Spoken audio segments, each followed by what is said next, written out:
সম্মানিত প্রিয় দেশবাসী, আসসালামু আলাইকুম। সবাইকে আমার তরফ থেকে জানাই ঈদ মোবারক।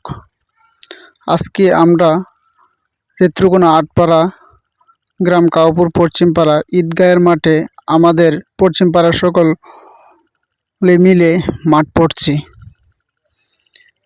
তো সকলে দোয়া করবেন আমাদের এই মসজিদের জন্য, কারণ আমরা এই মসজিদটা নতুন উদ্বোধন করছি গত শুক্রবারে।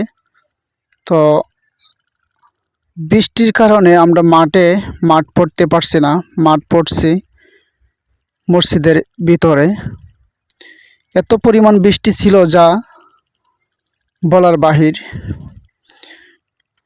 তো আমরা সকলেই একত্রিত হয়ে আমরা মাঠ পড়ছি মসজিদের ভিতর। সকলেই আমাদের জন্য দোয়া রাখবেন। আমরা নতুন একটি মসজিদ করছি কাউপুর পশ্চিমপাড়া। তো ভিডিওটা বেশি বেশি করে শেয়ার করবেন, যেন প্রতিটা মুসলমানই আমার এই ভিডিওটা দেখে। যারা যারা দেখতেছেন অবশ্যই একটি গঠনমূলক কমেন্ট করবেন। আমার ফেসবুক পেজ থেকে দেখে থাকলে অবশ্যই পেজটি ফলো দিয়ে রাখবেন। কফি জয় মিডিয়া ইউটিউব চ্যানেল থেকে দেখে থাকলে অবশ্যই চ্যানেলটি সাবস্ক্রাইব করে পাশে থাকবেন।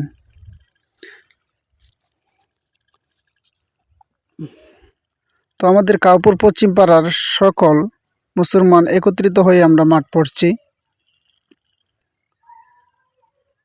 মুরব্বিয়ান যুবক যারা আছি সকলেই আমরা, কিন্তু বৃষ্টির কারণে মাঠ পড়তে পারছি না। এত পরিমাণ বৃষ্টি যা আপনাদেরকে আমি বলে বোঝাতে পারবো না। সকলে দোয়া রাখবেন, সকলে ভালো থাকবেন, সুস্থ থাকবেন। আল্লাহ হাফেজ।